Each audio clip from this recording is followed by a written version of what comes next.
Hola, muchos saludos. ¿Cómo están? Bendiciones para todos. Agradeciéndole a Dios que nos da chance de hacer este quehacer y encomendándonos en su nombre. Y agradeciéndole a nuestro flamante decano académico, trabajando horas extras. Gracias, Turito, para la grabación de este año. Y que no se le olvide ponerle el sábado. ¡Ah! Mucho gusto de saludarlos. Bueno, vamos a seguir con lo que estábamos. Ahora se ríe de que te vacilo, Turito. Nos quedamos hablando de estos aspectos sobre la neortodoxia. Van a saber que no es en vivo porque en la tardecita pasa el pan. ¿Quiere pan? ¿Quiere pan? Bueno, no quiero pan, quiero que me dejes grabar. Entonces, viendo cada uno de los aspectos que conforman la neortodoxia, nos quedamos con la cuestión de las escrituras. Y yo me atrevo ya a hablar con la naturalidad del tema neortodoxo porque estoy consciente de que han visto los videos previos. Porque si alguien no ha visto los videos previos y de repente pone este y me oye lo que voy a hablar tan abierto, se puede desmayar. Pero confiando en que han visto los antecedentes, ya lo puedo decir. El neortodoxo no dice que la Biblia sea la palabra de Dios. Dice que llega a ser en el momento de la conversión. Y mira que no es nada ilógico. Yo tuve muchos compañeros fundamentalistas cuando daba clases. No olvido sobre todo, o dicho en positivo, siempre recuerdo al decano académico de aquella institución. Como tenía yo mis,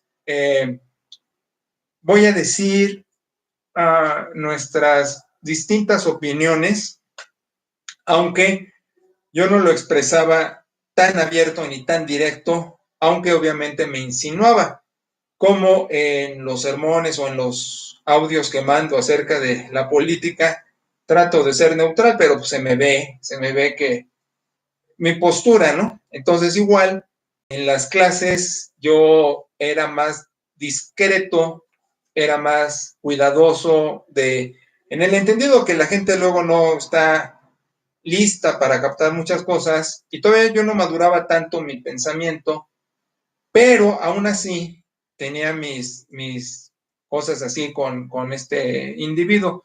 Ya falleció un buen hombre, un profe, pero sí, él como que sufría cuando me veía, ya no tanto me oía solo con verme, ya como que sufría, porque esto pues suena muy fuerte. Y yo recuerdo que él brincaba, ¿no? La Biblia es la palabra de Dios. Brincaba ya como gringo y grandote y así, pero la Biblia es la palabra de Dios. Pero mira, es tan lógico como esto. Si un inconverso ve a Jesucristo como lo ves tú, creyente, y yo te digo, pero en un super a priori que no. Es más, puede ser que hasta un inconverso no crea en Dios, y que su conversión lo lleve a creer en Dios y a entregarse a Jesús. Pero si tú le dices a cualquier pelado que pase en la calle su cristología, pues va a ser muy diferente de la tuya, porque no cree en Cristo. O sea, Jesús no es Salvador para él. Llega a ser Salvador cuando se convierte. Entonces te digo, si eso pasa con el Señor de la vida, ¿cómo no va a pasar con la revelación por escrito? Entonces, es totalmente lógico, tiene totalmente sentido. Dice la Escritura, a la vez, que el hombre animal no percibe las cosas del Espíritu. La Reina Valera también sufre estos problemas de que los traductores han sido tímidos para poner las cosas como son, aún en un equivalente dinámico, poner la veracidad del texto.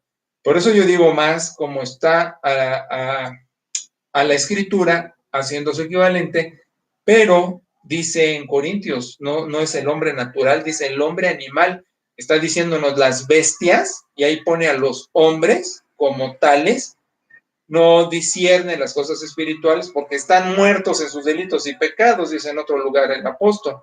Entonces, hasta que viene el chispazo el flamazo de la conversión, lo que yo digo en teología neortodoxa, el encuentro, el momento en que el hombre es capturado por Jesucristo, entonces en ese momento todo tiene sentido. Tiene sentido Dios, tiene sentido Jesús, tiene sentido el Espíritu, la majestad divina, tiene sentido la revelación por escrito, tiene sentido la iglesia, todo tiene sentido. Te voy a decir, hasta el diezmo, hasta la ofrenda tiene sentido. Dile a cualquiera, oye, da un diezmo a la iglesia, te va a mandar al diablo. Dile a un convertido, redimido por la sangre, y el diezmo tuvo sentido, la iglesia tiene sentido. Entonces, ¿por qué la escritura no va a tener el mismo lugar? Por el biblicismo y por la bibliolatría. Por esos factores se da una condición a la Biblia que ni Dios tiene. O sea, la Biblia es la palabra de Dios. Cuando crees, si no crees, es un texto más, es un texto más. Como en las universidades. No se reduce su inspiración, pero sí está miope o ciego para ver la misma. Entonces, hasta que crees, todo tiene sentido. Entonces, como la Biblia es diosa mejor que Dios, como la Biblia es catalogada como parte importante de lo espiritual, si ni mismo Jesucristo lo es, al inconverso. Un inconverso no puede decir la cristología como la digo yo, porque va a decir de Biblia mejor que de Cristo. Entonces, tiene sentido decir la Biblia llega a ser la palabra o las palabras de Dios, como Cristo llega a ser el Salvador en el momento de creer. Y bueno, tengo que corregir, estamos tan acostumbrados a decir la Biblia es la palabra de Dios. No, la Biblia son las palabras acerca de la palabra de Dios. No tiene el mismo nivel. Jesucristo está arriba de las escrituras. Jesucristo es el auténtico y única palabra de Dios. Pensé en masculino auténtico porque logos o logos es masculino en griego, pero en castellano es femenino. El caso es que Jesús es la auténtica palabra de Dios, y yo diría la única y la exclusiva. Lo dice el prólogo de Juan, lo dice la carta a los hebreos, lo dice la misma revelación. Las escrituras o las palabras bíblicas apuntan a la palabra divina, a la palabra de Dios. ¿Quién es? Jesucristo. Jesucristo es la máxima revelación divina. La Biblia no me salva Jesucristo. La Biblia no es diosa, Dios es Jesucristo. Entonces, el absurdo del fundamentalismo es poner a la Biblia a la par de Cristo. Y la neortodoxia grita, ¿no? Así como el liberal que viene del racionalismo dice totalmente lo contrario, que la revelación ni siquiera apunta a la palabra porque se niega lo sobrenatural de la majestad divina. Estoy diciéndote, el liberal no entiende, no admite la encarnación de Logos. Entonces, el neortodoxo pelea contra el liberal al decirle, cállate, baboso. Claro que está encarnado el Logos, en el Hijo. La majestad divina así se ha revelado, el Padre en el cielo, el Hijo encarnado. Entonces, no digas herejías, pero junto con ese golpe que se le da al liberal, que fue la primera intención, el trancazo posterior, la patada, la cos que se da invertida como un karateca, ¿no? Le pego al liberal, pero levanto la pata para darle al de atrás. Es al fundamentalista. Están en los extremos. Uno niega y el otro acepta además, y el neortodoxo hace equilibrio. Por eso es una nueva ortodoxia. Eso es lo que quiere decir neortodoxia. Ya definí ortodoxia la semana pasada.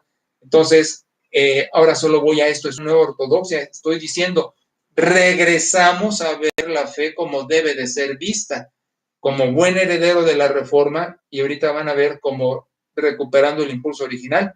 Pero por eso entonces se está insistiendo. Las escrituras no es el único legado de sapiencia para el hombre. El neortodoxo dice, pues qué bueno que tienes escrituras, qué bueno que tienes Biblia, pero estudia teología, estudia historia, estudia arqueología, estudia filosofía, estudia lingüística, estudia idiomas, estudia hermenéutica, estudia exégesis, es de crítica textual, es decir, aprende de las herramientas científicas para que hagas una mejor labor de interpretación, porque el biblicismo dice, y eso lo ves, bueno, yo ya no distingo iglesias bíblicas con denominaciones históricas. Los bautistas están también bien embarrados en eso. ¿Cuántas veces no he escuchado predicadores que dicen eso? Que nada más necesitan la Biblia para sus sermones de 3 puntos. Y ya lo he dicho, no ataco a la persona, ataco a la idea, porque hay muy buenas personas sirviendo al Señor, pero con ideas muy torpes. Entonces, regresando, la bibliolatría también dice otras herejías. No solo que la Biblia es Dios, sino dicen que es inerrable, que es una fuente de inspiración y que punto y coma, como si fuera Obrador diciéndole a los legisladores, no le quiten punto y coma. Así, la Reina Valera de la traducción bíblica, el punto y coma lo dictó Dios. Es un absurdo. Claro que la escritura tiene variantes y variantes es un eufemismo de errores. Y cuando el fundamentalista dice, no, no los tiene, entonces se está brincando mucho de lo que es la inspiración.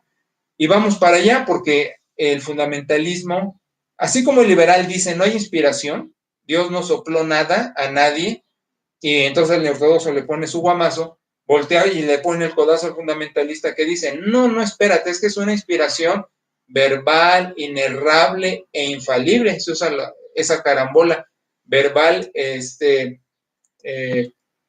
sin error, inerrable e infalible. Y el ortodoxo dice, no, espérate, es un texto que sí está inspirado, pero entiende qué es la inspiración. Además, es un texto que fue escrito hace muchos años en geografías distintas y en autores diferentes. Además, el neortodoxo no le da miedo decir, ¿y sabes cómo está constituido el canon? Porque para el fundamentalista el canon, ahora sí que se abrieron los cielos y bajó como la escalera de Jacob y bajó la versión de la Biblia, ¿no? Y el ortodoxo dice, a ver, espérate, vamos a ver simplemente la historia usando la ciencia, porque repito, el fundamentalista le da miedo asomarse a la historia o a las ciencias porque se le cae su feicita, o sea, su fe de 3 gramos puesta en cimientos de papel. Y el ortodoxo tiene la fe puesta en Jesucristo y es una roca, dice la Escritura. Entonces, ¿cuándo se me va a tambalear? Pero decimos, a ver, ¿cómo se forma el canon? Ya sabes que canon es la compilación de los 39 libros veterotestamentarios y 27 novotestamentarios. ¿Cómo se forma? Con 3 criterios. 3 tristes tigres tragaban trigo en un trigal. 3 criterios forman el canon, la Biblia que tú tienes. ¿Cuáles fueron? Y conste que hasta Trento, 1547, se puso a punto en este asunto. ¿Cuáles son? Su uso. ¿Qué tanto usaban un libro bíblico? El autor, ¿quién lo escribe? Por eso sufrió Hebreos. Hebreos entró con calzador hasta el final, porque no tiene autor. Y luego dicen, es que fue Pablo. No, Pablo tiene otro griego. Este casi es clásico. A mí me cuesta mucho trabajo. 2 libros me cuestan trabajo traducir, Job y Hebreos. Job, porque es un hebreo, ahora sí que, sí, iba a decir tan viejo como tú, puedes entender el término arcaico, ¿no? ¿Cómo qué? Como tú, Migue, me dijo Pera, ¿eh? Ah, mi Migue, apá. ¿Cómo eres travieso de plano? ¿Cómo me matas de risa con tus stickers? ¿Y cómo te los reviro? Trato de revirarlos porque, pues, ¿cómo te voy a ganar? Pero, ¿cómo me diviertes, eh? Bueno, entonces me dice, Pera, dile a Migue que como Migue, así como tú, de viejo, ¿entenderás, Migue? No, todos, que es un hebreo muy, muy, muy difícil.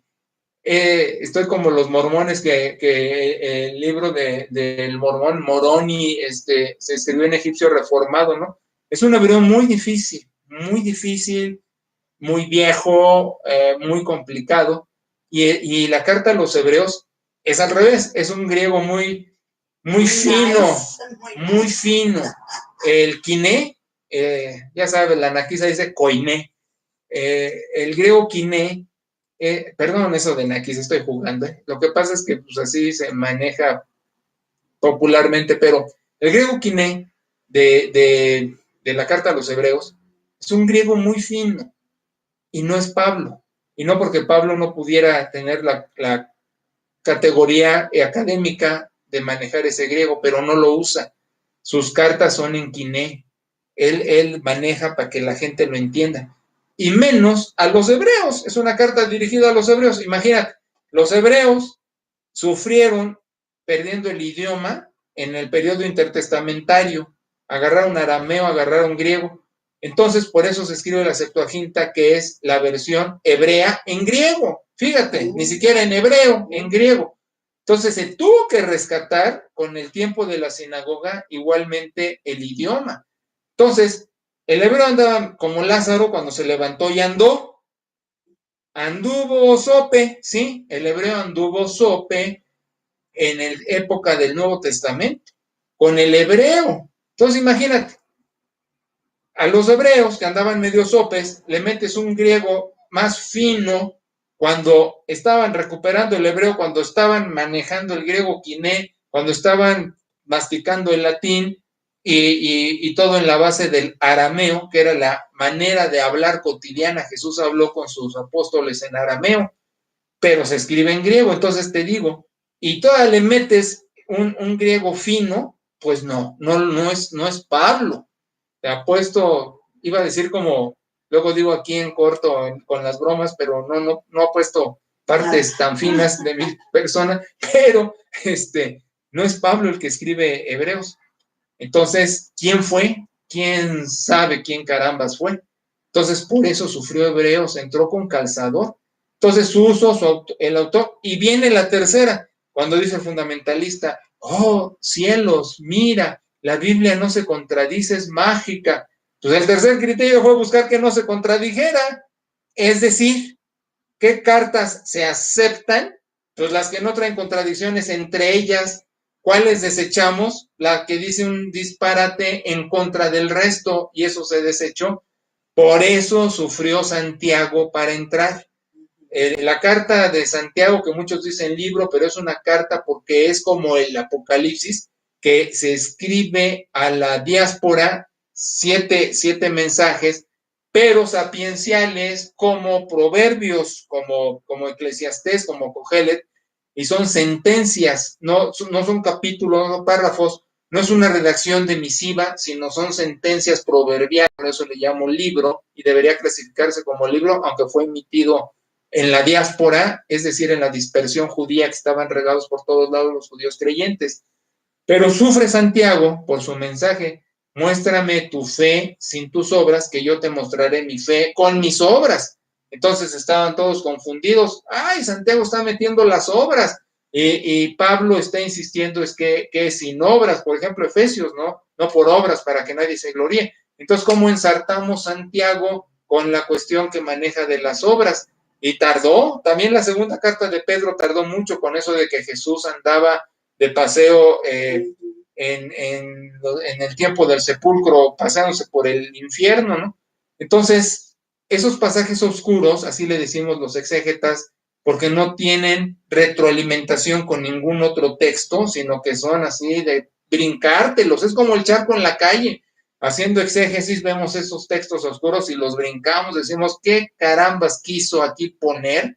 Sepa, y lo brincamos. Porque el fundamentalista pues va a sacar sus conclusiones, va a decir una sarta de disparates cuando lo congruente de la revelación y las herramientas que empleamos para hacer traducción e interpretación, porque son cosas distintas, una es traducir y otra es interpretar, que la combinación de ambas en lingüística le decimos el equivalente. Estoy traduciendo, interpretando y te lo pongo al día, ¿no? Pero uso hermenéutica, uso exégesis. Cuando mando mis textos nocturnos me da risa, ¿no? Que anda a decir, no, pues este es re fácil, nada más como que le parafrasea. No hago paráfrasis. La paráfrasis es el texto en castellano, ponerlo más o menos a tu lenguaje. Eso es la parafrasea. Lo que yo hago es una traducción del idioma, hago traducción con el equivalente que es una interpretación contemporánea. y ya usando la metodología hermenéutica exegética le hago la adecuación y a ver quién se la avienta, pues se requirieron añitos para poder hacer ese chistecito.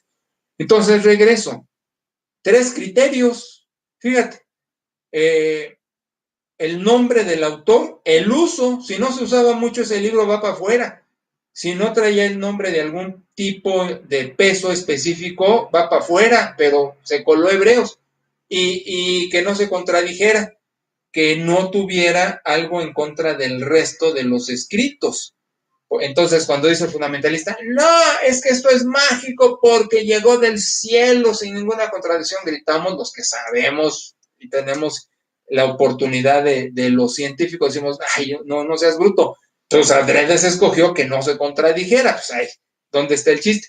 Pero Santiago, te digo, sufrió para entrar. ¿Eso reduce el canon? ¿Eso reduce que tengamos los 66 libros bíblicos? No. ¿Por qué? Porque pues Dios está encima de eso y usó la capacidad del trabajo de expertos para poder decidir con esos 3 criterios cuál se queda. Y Dios estaba arriba de eso.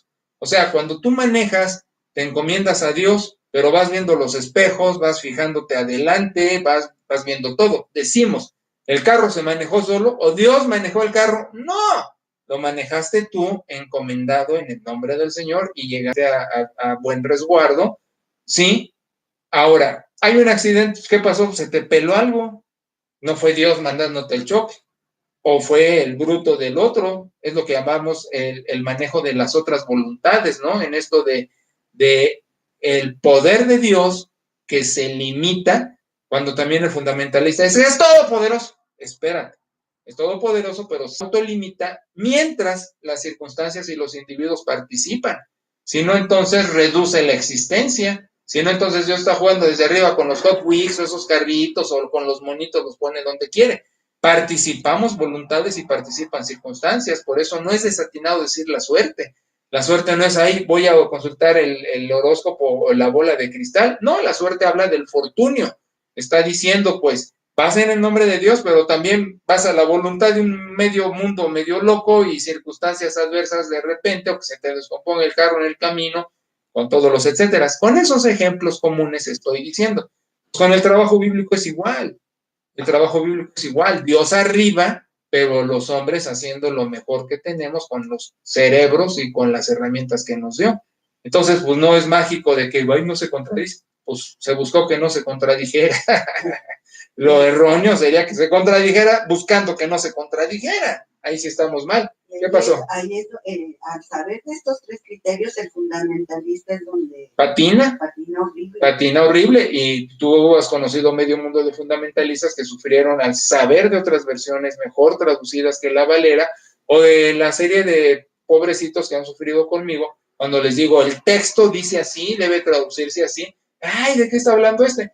Porque agarran Apocalipsis, como dije la otra vez, no le quitas, no le pongas, reduciendo el mensaje. Ay, qué boles. Dile a Turito que salió algo raro ahí y que no sé si sigo hablando. No, ya se fue. Entonces sigo hablando. Porque con Eli me pasó en un sermón y seguía hablando y me dice, después no se grabó, ay, a repetir el sermón. Ok, seguimos. Entonces, ¿en qué estaba precisamente cuando salió lo raro? Que sufren. Sí, gracias. Sufren diciendo que no se quita, no se pone del Apocalipsis, pero olvidan que era una misiva a 7 congregaciones en Asia en época persecutoria, y el que destina, el que lo manda, dice, este mensaje deja que llegue a las 7 congregaciones, dependiendo cuál eres tú, que llegue a las 7 iglesias, porque tenemos que sobrevivir en la persecución, pero no dice, no hagas crítica textual, no hagas traducción, no hagas interpretación, por el amor de Dios. Pero bueno, es la superstición acompañada del dogma en el fundamentalista, que no puede ver con claridad, sino en la miopía de la superstición de que aquí hay magia. Por eso hacía burla el otro día. Y te digo, burla no en contra de las personas, pero es que sí ya me dan flojera, me cansan después que sean tan cerrados, pero de eso de que pues habló Dios, Jesús lo que habló Jesús está en rojito, ¿no? En la Reina Valera.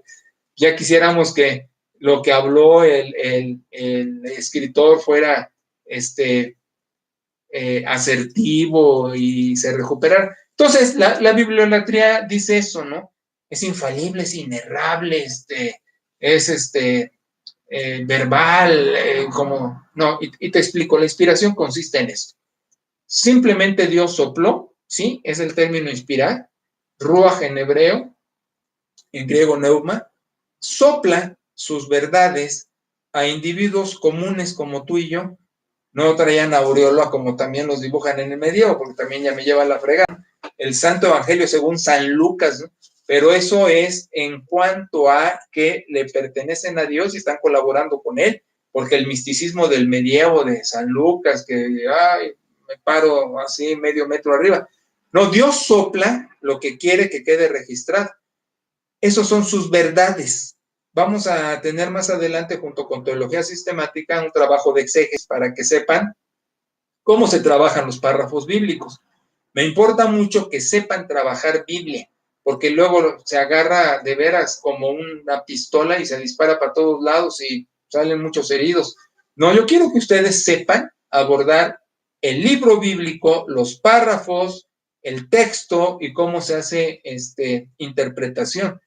Entonces, comerciales, o lo vamos a ver un poco más adelantito, pero ahorita les digo, lo que inspira al Señor son conceptos. ¿Qué es un concepto? Es una idea. ¿Qué es una idea? Un pensamiento. Eso inspira. ¿Qué le toca al escritor sagrado? Poner eso y lo explica, lo defiende, lo aplica, lo reitera como puede, con sus limitaciones. Mira, el que Dios haya inspirado a personajes de su tiempo, no dijo que los lleva fuera de su tiempo. O sea, no iban a ver el futuro, no iban a ver a conocer palabras o situaciones desconocidas a su tiempo. O sea, imagínate a Tarzán, tú, o sea, si tú fueras Jane, ¿no? Bueno, solamente uno que otro medio desviado, no es cierto. Haz de cuenta que Jane llega con Tarzán y así lo encuentra, y que de repente Tarzán supiera álgebra, geometría analítica, cálculo diferencial integral, literatura, hermenéutica, pues no. O sea, lo más que pudo decir es yo Tarzán, tú Jane. Por cierto, cuando Fidel Castro llegó también con Tarzán, Tarzán le dijo yo Tarzán y el otro le dijo yo Castro, y que Tarzán se echa a correr. Bueno, entonces es lo mismo. Se llega a gente primitiva, porque por más leídos y escribidos que eran los personajes bíblicos, pues no olvides, eran pescadores los del Nuevo Testamento. ¿Quién era Pedro? ¿Quién eran esos cuates? Excepto Pablo, ¿verdad? Que era más o menos el finito, pero el resto era, bueno, gracias, mamita. Y Lucas, que era el doitor, era el señor doitor, y más capaz que López-Gatell, aunque muy primitivo. Te digo que la tendencia aflora.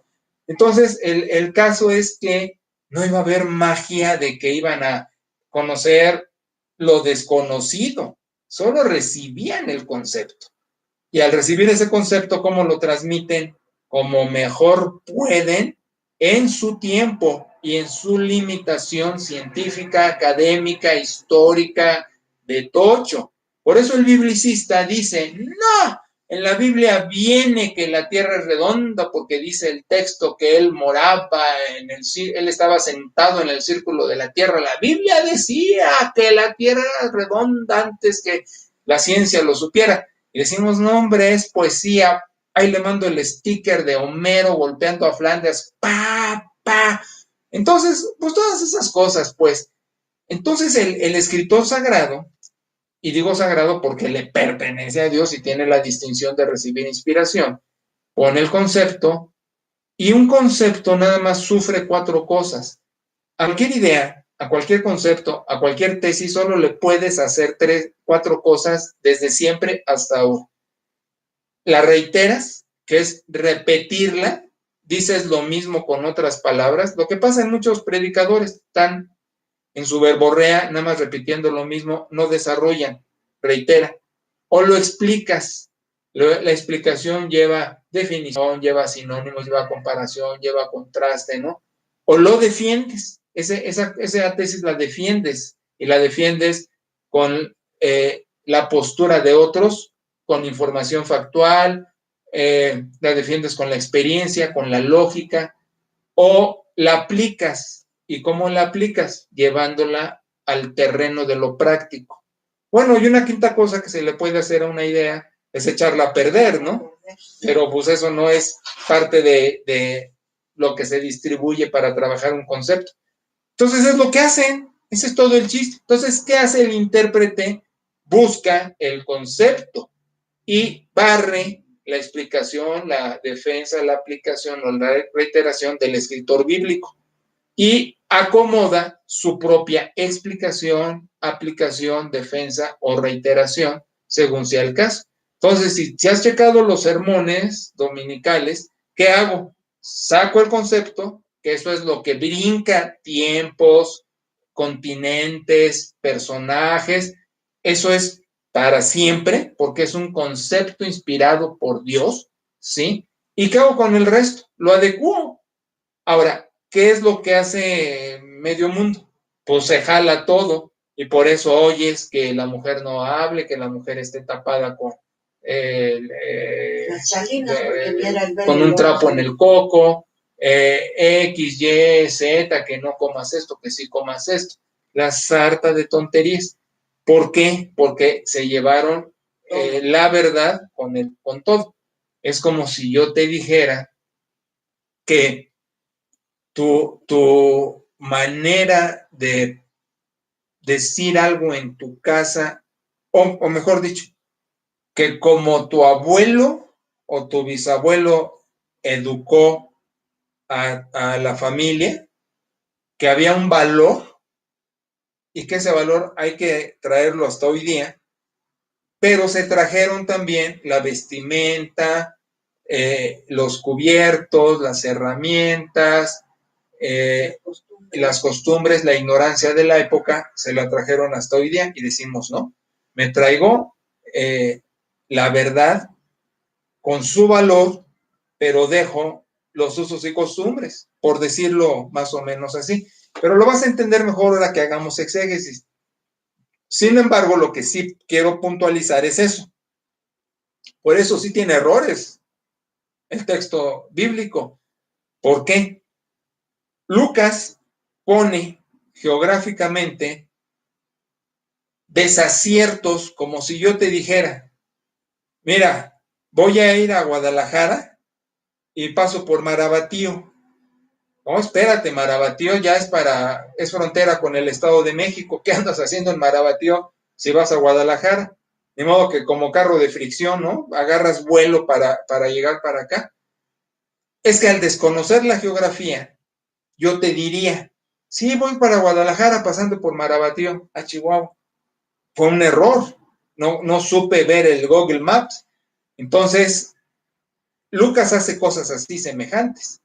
Y otros, en sus usos y costumbres, muestran su impertinencia de sapiencia a lo que es lo verdadero. Y eso no nos limita ni sufrimos porque entendemos todo lo que te estoy diciendo. La verdad inspirada es así, no tiene error. La verdad inspirada como tal es transcultural, brinca culturas y es a todo tiempo. Permanece. Pero el escritor, para desarrollar la verdad, pues se queda con el escritor y con sus torpezas. Sí, mamita. No, por ejemplo, hablando de Lucas, igual comete error con Jesús. Claro, gracias. Lucas tiene el error de mencionar que el bar mitzvah de Jesús es a los 12 años. Era un gentil, es decir, no judío, que trató de ponerse al día con usos y costumbres judías, a través de Pablo, que era mentor, y a través de María. Pero eso se le peló. Jesús fue al templo a los 12. No, es a los 13. Ahora, ¿qué digo con eso? Ay, Dios, no. La verdad inspirada ahí quedó, que era que iba a crecer en sabiduría y en gracia para todos. Eso es lo inspirado. Y el resto, ¿cómo lo puso Lucas? Ay, pues es que su bar mitzvah fue a los 12. No, Lucas, ¡pah! Es solo las niñas. Ese era de las viejas, digo, de las mujeres, de las damas. Pero yo digo viejas de cariñito, no me vayan a acusar con Félix Malgado Macedonio, el que pretende ser candidato. ¿Cómo? Dijiste Félix Malgado. Félix Salgado. ¿O qué dije? Malgado. Félix Maldecido. Félix Salgado. Y ahorita que hablabas de los usos y las costumbres, esto es todavía más grave en el Antiguo Testamento y con iglesias bíblicas. Ah, sí, claro, claro. Y me dice, Pera, eso de usos y costumbres todavía es peor en las iglesias bíblicas, por no decirles las pentes carismáticas. Ahora estoy medio raro, ¿verdad? Bueno, es que como no es matutino, sino es vespertino, para que quede grabado ya el humor se me amargó a estas alturas. Sí, estos cuates agarran a la letra pasajes escriturales, veterotestamentarios, apocalípticos, como Daniel, Ezequiel y todo, porque apocalíptico no es del Nuevo Testamento, Apocalipsis, apocalíptico es lenguaje a través de figuras, es un lenguaje alegórico. O sea, en literatura lo apocalíptico es un lenguaje alegórico, nada de que estoy viendo la bolita de cristal, a ver, dime el futuro, no pues, pero bueno, ahí llegamos, ¿no? Y la otra, la cosa también aquí, porque hay deuterocanónicos. Deuteros quiere decir otro canon, otra regla para tener libros bíblicos, que son los apócrifos, deuterocanónico, apócrifo. Ahora, apócrifo no quiere decir error, apócrifo quiere decir oculto. Apócrifo en griego es algo escondido, pero ya se le da el sentido de falso, ¿no? Habla de escondido. Ahora, ¿por qué surgen? Por lo que ya mencioné, en el periodo intertestamentario, que se estaba perdiendo el idioma, el periodo intertestamentario es entre los testamentos, son los 430 años de silencio. Bueno, 429, 6 meses, no sé qué, 430, pero todo el mundo dice 400, no, 429, no sé cuántos meses, cuántos días. Ese es el periodo intertestamentario. Yo di una clase en un instituto del periodo intertestamentario, Pablo fue mi alumno allí, pero yo hablé de la teología del periodo intertestamentario. No solo me interesó que supieran la historia, el tiempo, personajes, eventos, sino su teología, cómo pensaban. Y aquí viene algo bien fascinante, porque la teología veterotestamentaria sufre en el periodo intertestamentario, como sufrió el idioma y como sufrió la inclusión de estos libros deuterocanónicos.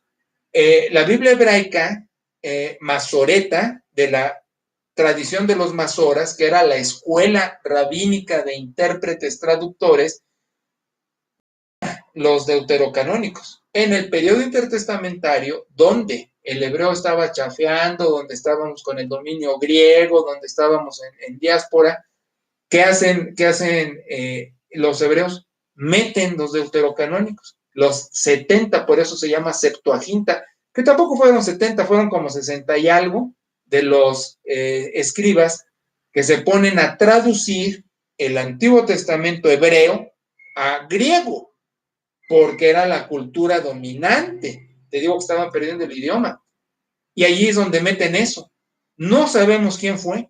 No existe una hipótesis satisfactoria para media humanidad científica en exégesis que digamos, fueron estos fulanos y fue en esta época y fue porque andaban borrachos o quién sabe qué. No sabemos. Es un fregado misterio, pero no teológico, porque los misterios teológicos son ricos, como la majestad de Dios y eso, ¿no? Pero aquí no tenemos idea quién carambas fue o fueron quienes metieron estos. Y como se quedan en la Septuaginta, por eso es Septuaginta, porque los 70, el mote de este club de escribas, los ponen.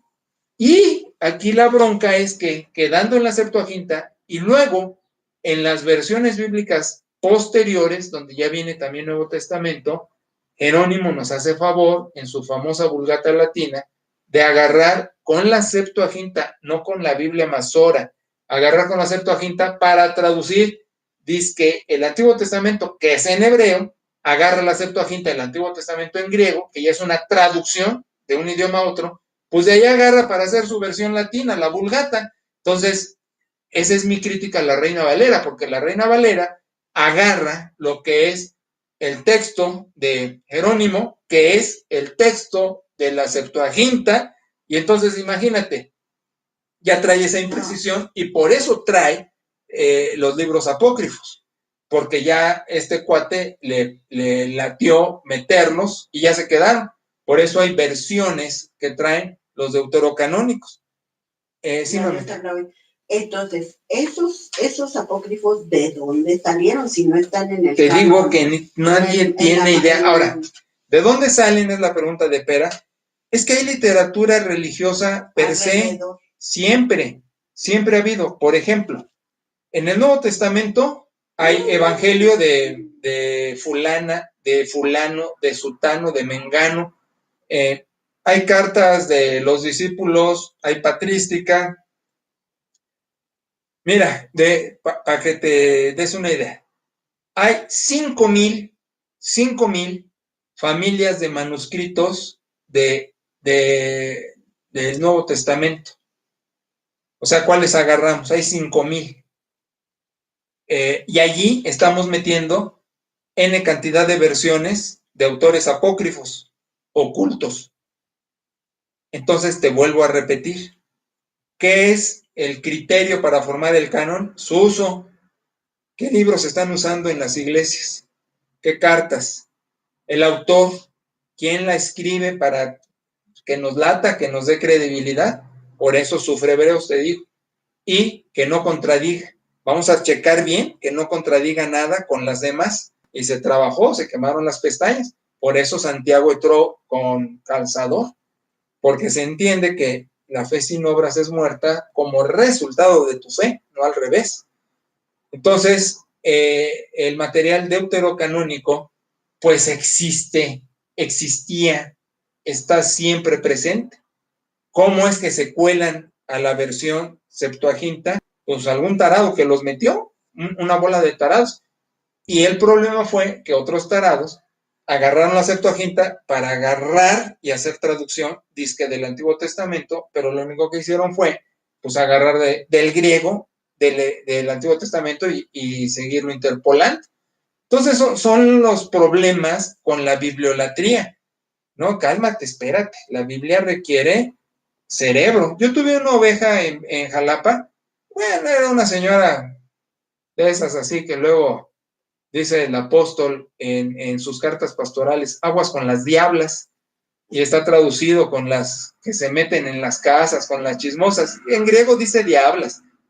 Y entiendes por qué diablo era un sustantivo común para hablar de chismoso, mentiroso, entrometido, ¿no? Ya se le queda como nombre propio a este ser, este ángel caído, como Hasatán. Hasatán también era enemigo. Ya Satán era un enemigo, Hasatán ya se le queda el enemigo como es este, ¿no? Igual diablo. Entonces Pablo dice de las mujeres entrometidas en las casas o suegras que se meten ahí, ¿no? Les dice diablas.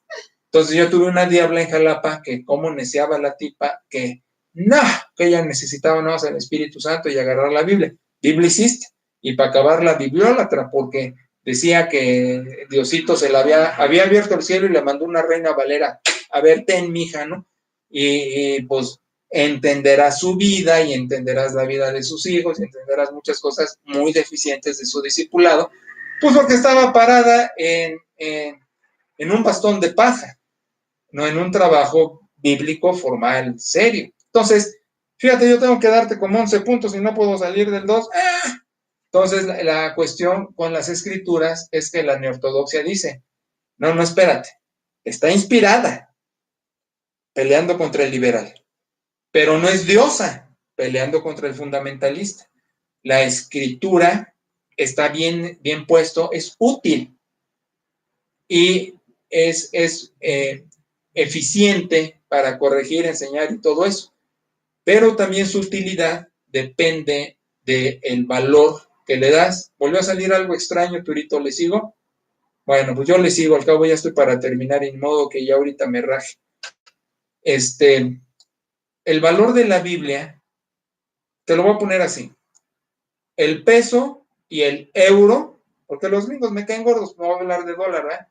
Los gringos lo único que vale de ellos es la NFL. ¡Ah! Pellón. El peso y el euro son monedas que valen, pero no tienen el mismo valor. Por un euro, no sé cuántos pesos de la 4T necesitas para llegarle al euro. Mira, cada que me pongo malo, se sale algo raro ahí. Entonces, son monedas que valen, pero no tienen el mismo valor. Vamos a la Biblia. Las Escrituras, toda vale, pero no toda tiene el mismo valor. ¿A qué me estoy refiriendo?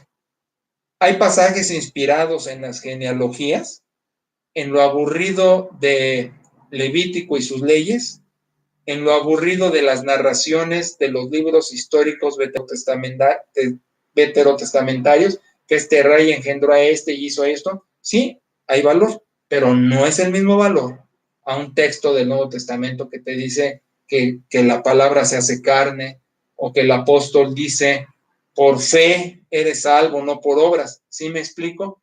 Entonces, toda vale, toda tiene valor, eso es la utilidad, pero no vale lo mismo como peso, euro, no me vale igual un pasaje apocalíptico del Antiguo Testamento, que era muy propio a su tiempo, por eso era alegoría, no me vale igual que un texto del Nuevo Testamento que me dice, pero soy embajador en el nombre del Señor, abraza la fe en Jesucristo, algo así, ¿no? Bueno, pues con eso llevo 2 puntitos, me faltan nada más 9. Y así seguimos, primeramente Dios, en las próximas emisiones.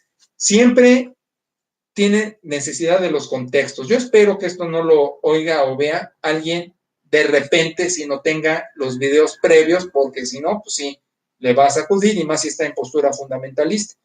Todos nosotros decimos, gracias a Dios que tenemos escrituras, pero no le canto un himno Santa Biblia, para mí eres un tesoro aquí, porque yo le canto a Dios, no le canto a un testigo de él. Es como si le cantara un himno a Turito o a Migue.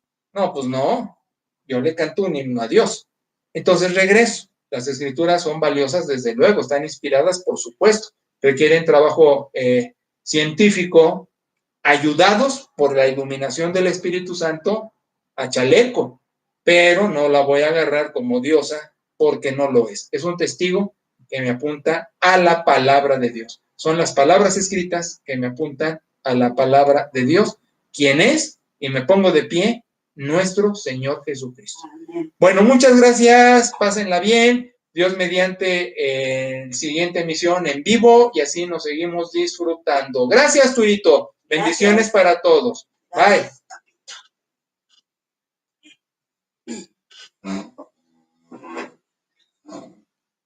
La dejo así.